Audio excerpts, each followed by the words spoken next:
राणा साहब, सबसे पहले जो बात है पीपल्स पार्टी के सीईसी इजलास की और दूसरी तरफ पाकिस्तान मुस्लिम लीग नून का इलेक्शन कमीशन को नई हल्का बंदियों का कहना, इस ज़मन में आप क्या देख रहे हैं कि आने वाले दिनों में ये क्लैश कितना बढ़ेगा? बिस्मिल्लाहिर्रहमानिर्रहीम, अस्सलातु वस्सलामु अलैका या सय्यदी या रसूल अल्लाह, अस्सलातु वस्सलामु अलैका या सय्यदी या हबीबुल्लाह। या सर साहब, क्या क्लैश बढ़ना है? नहीं, सब ड्रामेबाजी हो रही है, सब ड्रामेबाजी। क्या इन सब लोगों ने मिलकर फैसला नहीं किया था? क्या वो जो इजलास हुआ था उस इजलास पे वज़ीर आला सिंध शामिल नहीं थे? क्या उस इजलास के अंदर बाकी लोग शामिल नहीं थे? क्या उस इजलास का फ़ैसला जो भी हुआ था उसके बाद फैसल करीम कुंडी साहब से लेकर दीगर लोगों ने बहुत सी बातें नहीं की थी? क्या इनको नहीं पता था इलेक्शन कब होना है? और जनाब, सब पता था। IMF से जब इन्होंने किस्त ली, ये तय था कि फरवरी में इलेक्शन होगा। दो डेटें इन्होंने तय की, 4 फरवरी या फिर 24 फरवरी, इन दोनों में से कोई एक डेट रख लेते हैं। लेकिन अब इन्हें नज़र आना ये शुरू हो गया है कि ना 4 फरवरी ना 24 फरवरी, लगता है कि काम इससे भी आगे जाएगा। जो नज़र आना शुरू हो गया।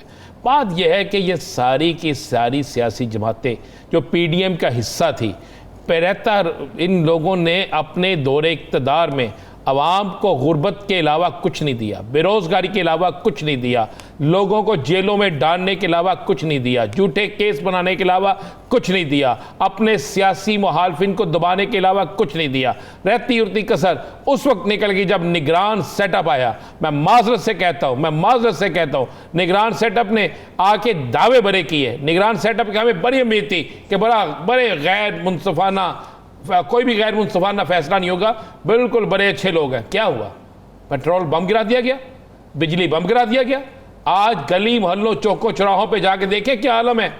पीपल्स पार्टी अब अपने आप को एक अपोजिशन में लाना चाहती है ताकि लोग इनसे बिजली के रेट्स के मतलब ना पूछ सकें, इनसे पेट्रोल की कीमतें, इनसे बेरोजगारी, इनसे गुर्बत का ना पूछ सकें। यही हिसाब मुस्लिम लीग नून कर रही है। मुस्लिम लीग नून को पता था। मुस्लिम लीग नून किस हैसियत से कह रही है जी कि नई हल्का बंदियां होंगी? किस हैसियत से कह रही है कि नई हल्का बंदियां होंगी? और बात भी अगर मुस्लिम लीग नून की ही मानी जाए तो फिर आप समझ लेना कि गड़बड़ कहाँ पे है, सारा कुछ कहाँ पे है। या सर, आज पूरे पाकिस्तान का मुझे कोई एक शहर बता देंगे जहाँ पर एहतजाज नहीं हुआ? कोई एक शहर ऐसा बता देंगे जहाँ पर लोगों ने बिजली के बिल नहीं जलाए? कोई एक शहर ऐसा बता देंगे जहाँ पर बिजली के हसूल के लिए बिजली के बिलों पे वापडा के दफातर के बाहर एहतजाज नहीं हुआ? आपको पता है कि कोई सियासी जमात लीड नहीं कर रही। लोग खुद ये ऐलान कर रहे हैं कि हम बिल नहीं देंगे। लोग खुद ये ऐलान कर रहे हैं कि जो हमारा मीटर काटने आया उसको मैं बिल्कुल हम बाइट फेंक देंगे। मैं भी आपको एक शख्स दिखाता हूँ। इस शख्स का नाम है उसामा तारिक। ये उसामा तारिक वो शख्स है, मैं फुटेज में आपको नजर आ जाएगा।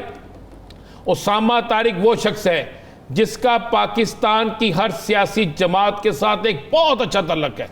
इसे पाकिस्तान के अंदर कहा जाता है कि ये तमाम सियासी जमातों, पाकिस्तान की मेन जो लीडर लोग हैं, मेन लोग, अशराफिया कह लें, अशराफिया भी कह लें, या मेन सियासी लीडरशिप जो है, चाहे वो इमरान खान था, चाहे वो नवाज शरीफ था, चाहे कोई भी था, ये उसामा तारिक है।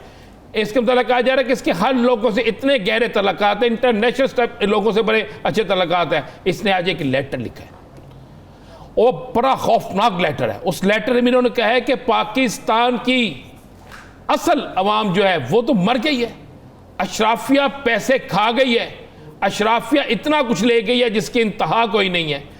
अशराफिया के पास इतना पैसा है कि जिसके मतलब सोच नहीं सकते। आप इस शख्स का अंदाजा लगा लेना, नवाज शरीफ की शादी से लेकर हर बंदे, चाहे कोई एस्टेब्लिशमेंट से तल्लुक रखता है, चाहे कोई सियासी जमात से तल्लुक रखता है, हर जगह इस शख्स के तल्लुकात हैं। इसने एक लेटर लिखा है, एक लेटर IMF को भी लिख दिया इसने, एक लेटर इसने हुकूमत पाकिस्तान को लिखा है। और उसके बाद, उस लेटर के बाद मैं आपको एक बात बता दूं, उस पर उसने वो चीज़ें लिखती हैं जिसके मतलब कि सोच नहीं सकता कि अगर एक ऐसा शख्स जिसके असर और सुख इंतहाई दर्जे में हो, जब उसको भी ये लिखना पड़ जाए कि लोग मर गए हैं भूख से, लोग भूखे हैं, लोगों के पल्ले कुछ नहीं है, यहाँ पर गरीब आदमी खुदकशी करने पे मजबूर है। एक आपने सोशल मीडिया पे तस्वीर देखी है, जिस शख्स का दूसरी दफ़ा बिल 26,000 आया है और पहले बिल में 15,000 उस सिक्योरिटी गार्ड की सैलरी थी। पहला बिल 16,000 आया, अदा कर दिया जिस तरह मर्जी पकड़ के। दूसरा बिल 26,000 आया है, पता उसने किसने अदा किया है? अपनी ज़िंदगी की बाजी दे के, अपने आप को फंदा लेके। ये तो मेरे हुक्मरानों का काम है। एक बुजुर्ग भी हैं, वो पुल के ऊपर से उन्होंने छलांग लगाई और गले के ऊपर आवेजा है उनका बिल। एक मजदूर है जिसने अपनी मोटरसाइकिल बेच के पिछला बिल अदा किया है और इस बार उसने फिर खुद पे तेल छिड़क के आग लगा ली। तो फिर मुझे बताएं फिर पीछे क्या रह जाता है? चले मुझे ये बात बता दें, इसके बाद पीछे रह क्या जाता है? क्या इसके बाद कोई चीज़ रह जाती है? तो आप कहते हैं ये सब ड्रामा कर रहे हैं सारी सियासी जमातें। मुझे एक बात बताएं, आपका लीडर तो पाकिस्तान आ रहा था, वो क्यों नहीं आ रहा पाकिस्तान? मेरा लीडर? हाँ, मियाँ मोहम्मद नवाशी साहब, मेरे सारे लीडर। वो पाकिस्तान आ रहा था, क्यों नहीं आ रहा? याद है आप बस इतने कि जनाब सितंबर में आ रहे हैं। मियाँ शहबाज शरीफ साहब ने कह दिया, शहबाज शरीफ साहब ने कह दिया जी वो सितंबर में पाकिस्तान होंगे, तैयारी करें। मरियम साहबा ने कहा जनाब बड़े जलसे जुलूस सब तैयारी करें, यूथ तैयार हो जाए, फलाह हो जाए।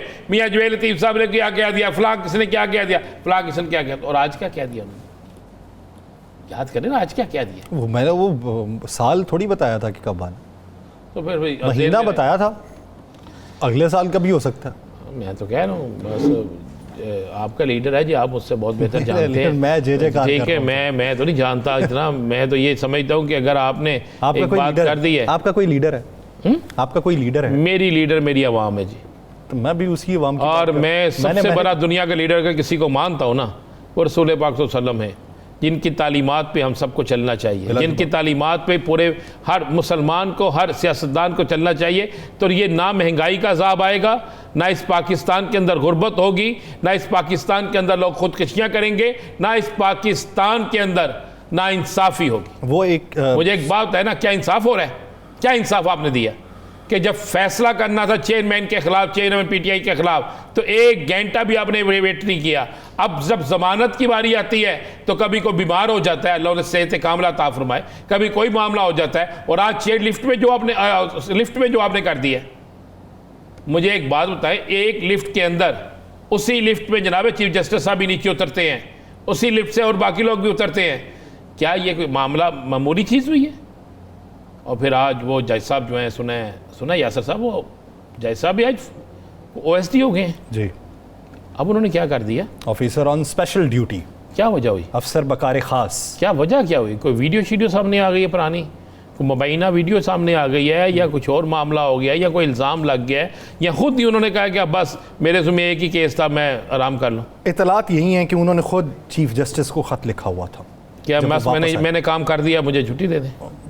माइट भी। अब देखिए कि सुबह क्या इसकी तफसीलात मंजर आम पे आती हैं, क्योंकि एक ख़त मंजर आम पे आ रहा है जो उनकी जानिब से चीफ जस्टिस इस्लामाबाद को लिखा गया कि मुझे उस केस के फैसले के बाद मुझे धमकियां मिल रही हैं, मेरी अदालत में नाखुशगवार कोई वाक़या भी हो सकता है, तो इसलिए आप इस पे कोई इक़दाम उठाएं।